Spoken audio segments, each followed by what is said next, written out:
आज की रात क्या होगा, क्योंकि ट्रंप ने बार बार अल्टीमेटम दे दिए हैं। 2 अल्टीमेटम। पहला, आज रात 8 बजे तक हॉर्मोज खोलो वरना ईरान को नर्क बना देंगे। और दूसरी बड़ी बात यह कि आज रात 10:30 बजे वो एक प्रेस कॉन्फ्रेंस करने वाले हैं, इस पर आएंगे। लेकिन एक बहुत बड़ी खबर, ईरान के सबसे बड़े पेट्रोकेमिकल प्लांट पर इजराइल और अमेरिका ने अटैक कर दिया है।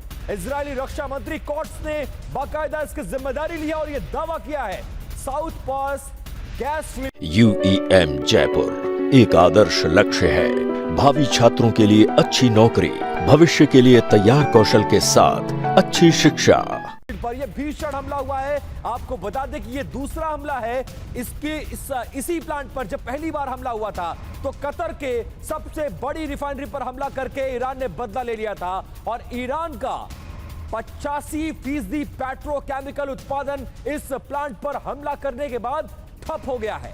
अमेरिका और इजराइल के विमान ईरान के साउथ पार्स गैस फील्ड के प्रोसेसिंग प्लांट पर बमबारी कर रहे हैं और ये तस्वीरें उस हमले की तस्दीक करती हुई।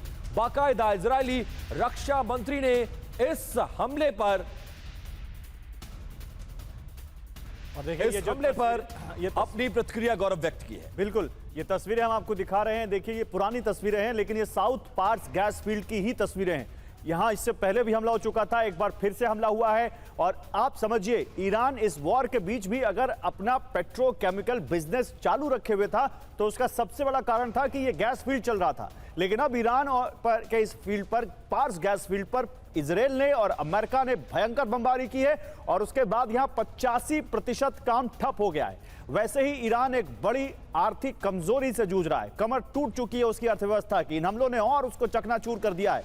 उसके बाद अगर उसका जो सबसे बड़ा बिजनेस है या उसके अर्थव्यवस्था की रीढ़ मानी जाने वाली ये साउथ पार्स गैस फील्ड, वहां पर इस तरह का हमला, ये बहुत बड़ा झटका है ईरान के लिए इस जंग में। सीधे मनीष के पास चलते हैं। मनीष, डोनाल्ड ट्रंप तो अभी कह ही रहे थे कि अगर रात 8 बजे तक मेरी बात नहीं मानी तो हम कुछ ऐसा करेंगे जो ईरान को दहला कर रख देगा। क्या ये कहें कि उसकी शुरुआत हो चुकी है या फिर इजराइल और अमेरिका के बीच एक बार फिर कम्युनिकेशन गैप और इतना बड़ा हमला इजराइल की तरफ से? देखिए, इस हमले का मतलब सीधा है और खास करके जब इजराइल के रक्षा मंत्री ये कह रहे हैं, इजराइल की मर्जी नहीं है, इजराइल की इच्छा नहीं है कि अभी कोई सीज फायर हो। भले ही डोनाल्ड ट्रंप, ईरान और कुछ देश मिलकर ये कुछ प्रस्ताव पर विचार कर रहे हैं और इसीलिए इससे पहले कि कोई सीज फायर की बात होती, इससे पहले कि कहीं कोई डील हो पाती, इजराइल ने दरअसल इस डील में पलीता लगा दिया है। और सीधी सी बात है कि उन्होंने ईरान के उस पेट्रोकेमिकल प्लांट पर, जो कि उनका सबसे बड़ा प्लांट है, और उसको जिस तरीके से स्ट्राइक किया है उससे नहीं लग रहा है कि अभी अब ये काम कर पाएगा।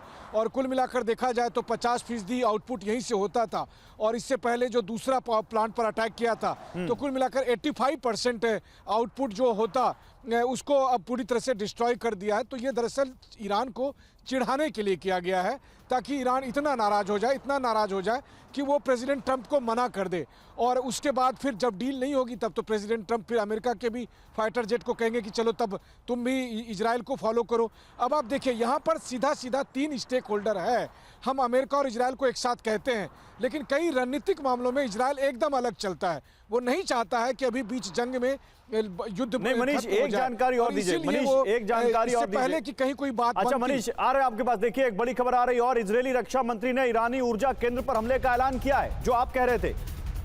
क्या ईरान पे हुए इस हमले में इजराइल और अमेरिका दोनों की राय अलग है? क्योंकि ईरान की सबसे बड़ी गैस फील्ड पर हमला किया है और इजराइल के रक्षा मंत्री ने इसका ऐलान किया है। साउथ पार्स गैस फील्ड पर हमला किया, हमले आगे भी जारी रखेंगे, ये कहा इजरायली रक्षा मंत्री ने। देखिए, यही है इजराइल कार्ड, जिनका नाम है, इजराइल के रक्षा मंत्री हैं और इन्होंने कहा है कि हमने साउथ पार्स गैस फील्ड पर हमला किया है और आगे भी ऐसे हमले जारी रखेंगे। जबकि विपिन, डोनाल्ड ट्रंप कह रहे हैं कि बातचीत चल रही है और हो सकता है कि कोई समाधान निकल जाए। बिल्कुल, ये बहुत बड़ा कम्युनिकेशन गैप और मिसअंडरस्टैंडिंग बहुत ज्यादा अपर लेवल पर नजर आ रही है।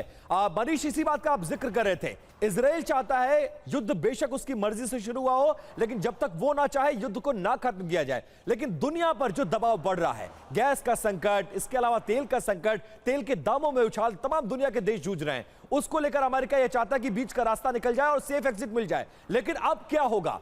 ट्रंप की बातचीत का क्या होगा? ट्रंप के अल्टीमेटम का क्या होगा? और ईरान, ऐसा नहीं है फायर बैक करेगा, वो जवाब तो देगा। बिल्कुल, देखिए ईरान की तरफ से जवाब दिया जाएगा और जवाब दिया जा भी रहा है। जब मैं आपसे बात कर रहा हूं तो मैं अभी हाइफा के उस इलाके में मौजूद हूं जहां पर इजराइल का सबसे बड़ा ऑयल रिफाइनरी है और हो सकता है कि अभी आधे घंटे 1 घंटे के अंतराल में दोबारा से ईरान की तरफ से यहां पर मिसाइल पहुंच जाए, क्योंकि ऑयल रिफाइनरी को टारगेट कर लगातार हमले हो रहे हैं। देखिए कोई और हालात होता तो मैं कहता आपको कि अमेरिका और Israel good cop bad cop खेल रहे हैं कि एक स्ट्राइक करेगा एक बातचीत करेगा, लेकिन यहाँ दूसरी स्थिति है। जंग के 40 दिन पूरे हो रहे हैं। ट्रंप चाहते हैं कि अब यहाँ पर उनको जो अचीव करना था वो सब हो चुका है। अब वो मैचो मैन और बाहुबली वाली इमेज उनकी बन चुकी है। अब यहाँ पर वो युद्ध को समेट लें, लेकिन इजराइल का रणनीतिक लक्ष्य अभी भी पूरा होना बाकी है और इजराइल का रणनीतिक लक्ष्य यही है कि ईरान इतना कमजोर हो जाए जिसको अगर मैं कहूं इजराइल की भाषा में तो वो जो कहते हैं ना कि सांप का फन उठाने से पहले ही उसको कुचल डालो, तो ये ना केवल फन आपने जो कहा है ये बड़ी बात आप कह रहे हैं। मनीष आप बड़ी बात कह रहे हैं। इजराइल की रणनीति कुछ और दिख रही है।